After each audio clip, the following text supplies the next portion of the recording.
Welcome to our presentation on autism and social work. Understanding the culture of autism and how to approach individuals and families with sensitivity can help social workers be more effective. The first thing to know is, what is autism?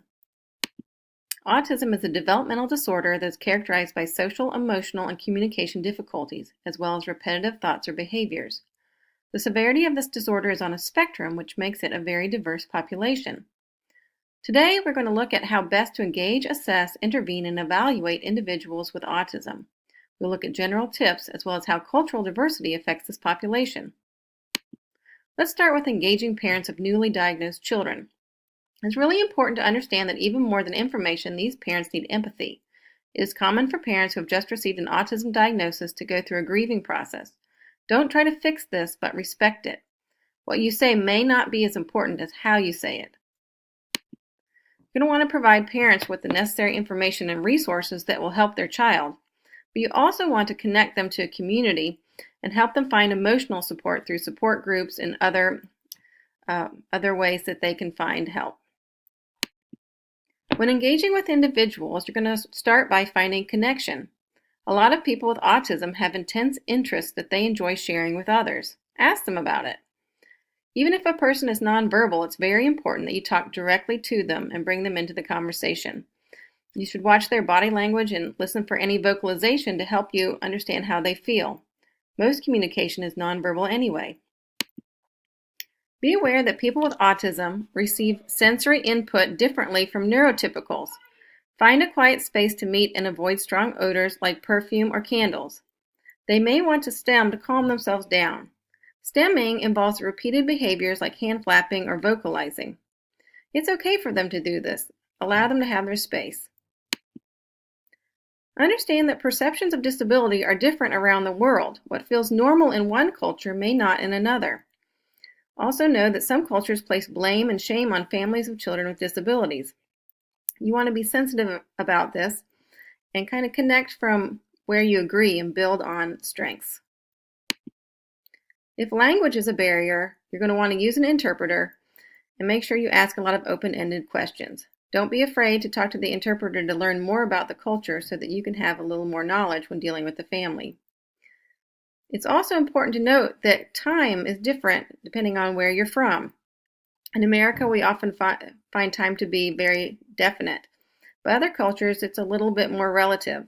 So be sure to clarify what is expected when someone will arrive or they may miss an appointment.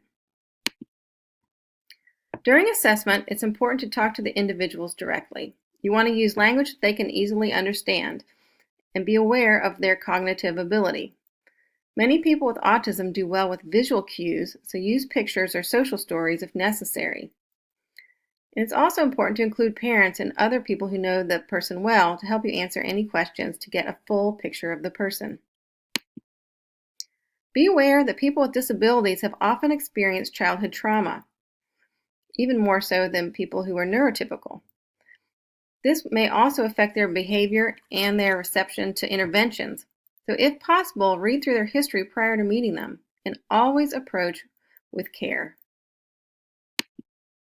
Take time to determine if language difficulty comes from another language being spoken at home or is actually part of their autism. Sometimes it's hard to tell what is the real issue.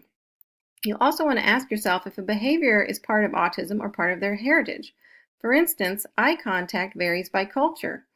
While not giving eye contact can be a symptom of autism, it can also be a social norm in some Asian countries.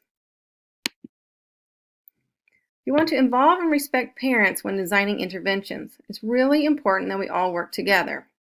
And it's equally important to respect the individual and try to balance what is important to them with what is important for them. An example of this comes from a little girl that we have in our church ministry. What is important to her is that she has a lot of time to spend with large motor muscle activities like playing ball. And what is important for her is that she learns the Bible lessons like the rest of the class. So in order to incorporate both of these, we came up with an intervention where her Bible lessons were written on frisbees that she got to throw across the room. So she was learning and having fun at the same time. If you're creative, you can come up with a lot of great things to help. You want to set up your interventions for success by making sure that you make expectations clear. And you may want to allow individuals to have time to practice first and make transitions go slowly. This will help the person feel prepared and less anxious. You'll also want to design interventions that match things that are familiar to the person with things that are new. Having something that gives them comfort will help them as they stretch and grow and try something new. One important thing to note is that sometimes individuals with autism can react to being overwhelmed aggressively, so it is very important that you have safety training for you and your staff. When dealing with other cultures, it's also really important to remember that an individual's faith is an integral part of their life. Make sure that interventions do not conflict with religious beliefs, and make sure that the others who will be working with the individual also understand this. When evaluating, you're going to want to include parents. Be aware that many families have felt dismissed in the past and have often been let down when working with professionals. So it's really important that you validate how they feel, and if you have differences, that you gently explain your point of view. You want to always give them assurance that their perspective matters, and that no matter what obstacles you face, that you guys can partner together to overcome them. You'll also want to be sure to include the individuals. It can be easy to look at outcomes and think that we are just meeting goals on a piece of paper. But truly, the reason we're there is to try to help make an individual's life better. So when looking at if goals have been reached, stop and ask the individual how they feel. Their happiness matters. You're also going to take extra time to evaluate progress with families that come from other cultures. You want to make sure that you're on the same page and that the interventions that have been designed are that they're comfortable with them. Ask them if there's any modifications that we can make that will make it easier. Again, it's super important to always work together. In closing, the most important thing to remember about working with people with autism, that if you have met one individual with autism, you have met one individual with autism. In order to be successful in serving this population, you as a social worker need to remember that you should never stop learning, you never stop building your relationships, and always remember that together we can make a difference.